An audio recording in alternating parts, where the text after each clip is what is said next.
Halo, jumpa lagi bersama saya Egy Rossi Subiarto. Pada pembahasan kali ini kita akan membahas mengenai tutorial pengisian HIPPL atau hasil implementasi pengujian perangkat lunak bagian yang kedua. Oke, kita bisa perhatikan di layar untuk HIPPL part 2 ini merupakan lanjutan ya. Jadi setelah ada part 1 di sini dilakukan revisi, nanti setiap kelompok akan mengisi daftar perubahan ya. Jadi nanti wajib mengisi untuk daftar perubahan di sini ya untuk revisi A. Revisi atau koreksi yang diberikan oleh dosen pengampu nanti diisikan di sini. Apa saja revisinya kalian isikan di revisi A. Kemudian untuk penulisan di sini nanti juga ditulis oleh kelompok berapa, kemudian diperiksa oleh dosen pengampu, lalu disetujui oleh nama dosen pengampu. Kalian isi berarti yang pertama dengan yang kedua ini ya, di poin A. Begitu juga di sini sudah ada revisi, karena di part 1 sudah ada revisi. Nanti kalian tulis secara detail halaman berapa saja yang direvisi beserta poin revisinya.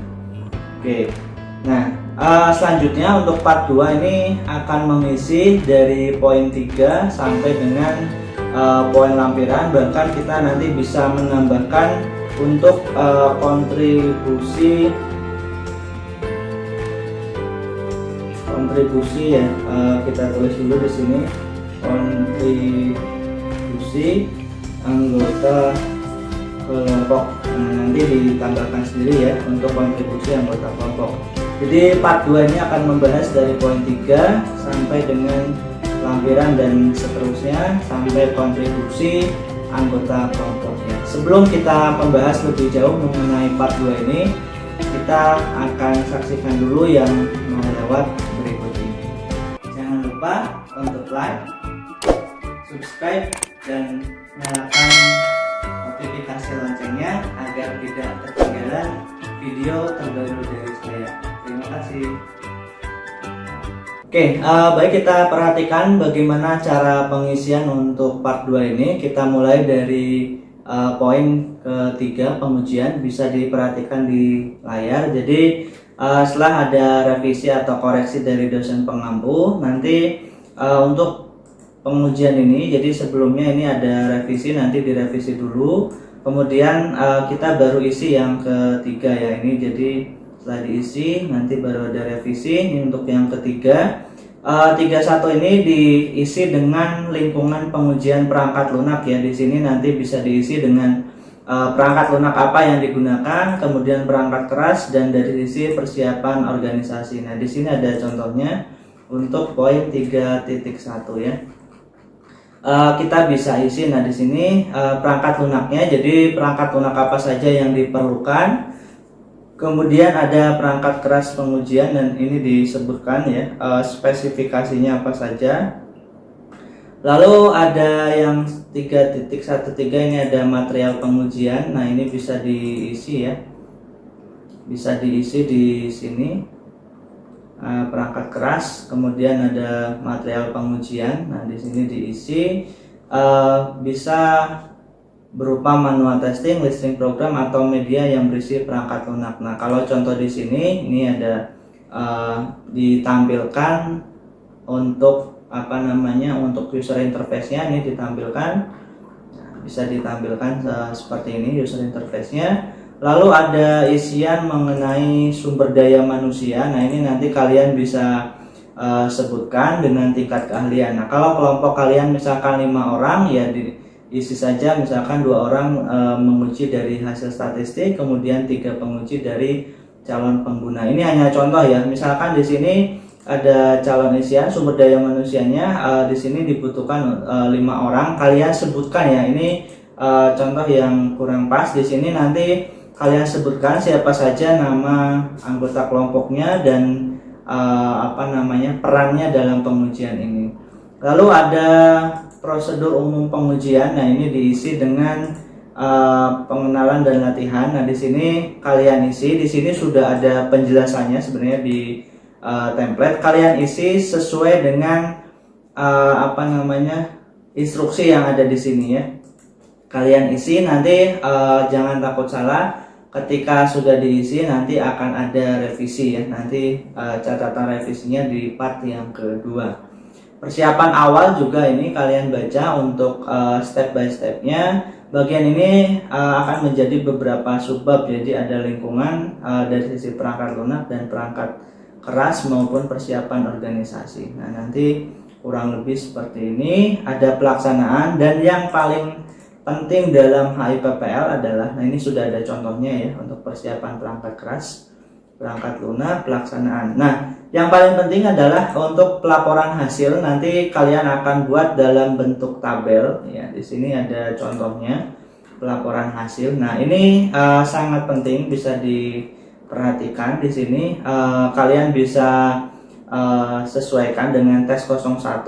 Kemudian di sini akan uji halaman home.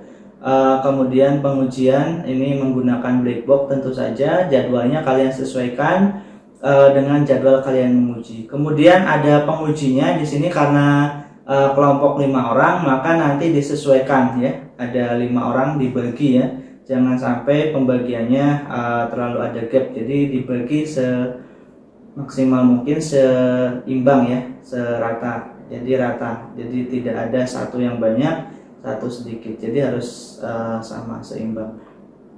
Nah setelah di sini ditulis identifikasi dan rencana pengujian ya sesuai di template. Nah ini kan sudah ada nama testernya. Nah ini untuk contohnya ya, ada nama penguji atau nama testernya. Kemudian di sini kalian juga buat pengujian modul. Nah di sini sudah ada contohnya juga. Jadi setelah buat identifikasi, di sini ada deskripsi dan hasil pengujian ya. Identifikasi, deskripsinya di sini melakukan pengujian misalkan halaman beranda dan lain sebagainya. Masukannya apa? Kalau tidak ada masukan ya dikosongkan. Misalkan kalau ada input dan output ya kalian tulis di situ input dan outputnya apa. Nah ini akan berupa tabel ya, banyak sekali di sini yang bisa diisi. Di sini tabelnya bisa ditolak maupun diterima. Diterima ini jika antara kriteria yang diharapkan dengan hasil yang didapat ini sama, diterima. Tapi jika tidak sesuai maka ditolak ya. Oke, ini dibuat sampai semua halaman pengujian ini selesai. Nah setelah selesai nanti ada evaluasi pengujian. Di sini menyatakan prosentase ya. Nah prosentase ini tidak harus 100%, tapi bisa juga misalkan di sini ada contoh 70% ya. Caranya menghitungnya misalkan di sini ada rumus jumlah fungsi yang berhasil diuji dibagi jumlah fungsi keseluruhan. Nah, jika jumlah fungsi misalkan keseluruhan ini ada 100, yang berhasil ada 85, nah maka 85/100 dikali 100%. Hasilnya 85%. Nah, ini tinggal disesuaikan. Nah, berapa jumlah fungsi keseluruhan, jumlah fungsi yang berhasil diuji dibagi jumlah fungsi keseluruhan dikali 100%. Ini evaluasi pengujian ya. Kalian tambahkan dengan narasi ya. Hasil pengujian menunjukkan bahwa misal ini 70% tes tidak lolos uji dan seterusnya. Nah, seterusnya kalian bisa tambahkan paling bawah ini, tambahkan dengan lampiran, atau bisa juga menambahkan dengan kontribusi anggota kelompok ya. Ini kalian tambahkan satu, misalkan nih nama, nah siapa, kontribusinya apa. Nah, misalkan satu, dia mengerjakan bagian identifikasi pengujian, ini diisi ya. Kemudian 2, mengerjakan hasil evaluasi. Nah kemudian yang nomor 2 juga sama ya, NIM nama, diisi dengan NIM nama, lalu kontribusinya apa. Misalkan A, dia mengisi lampiran dan seterusnya ya. Ini wajib ada ya, ini wajib ada, saya tulis wajib ada. Jadi ditambahkan sendiri untuk kontribusi anggota kelompoknya, ini wajib ada ya. Nah Demikian tutorial pengisian untuk HIPPL part 2 ya. Kurang lebihnya saya minta maaf. Nanti jika masih ada yang belum jelas bisa ditanyakan atau nanti bisa saya koreksi untuk hasil pengerjaannya ya. Jadi di sini ada feedback. Oke, terima kasih. Kurang lebihnya saya minta maaf untuk tutorial kali ini. Wassalamualaikum warahmatullahi wabarakatuh.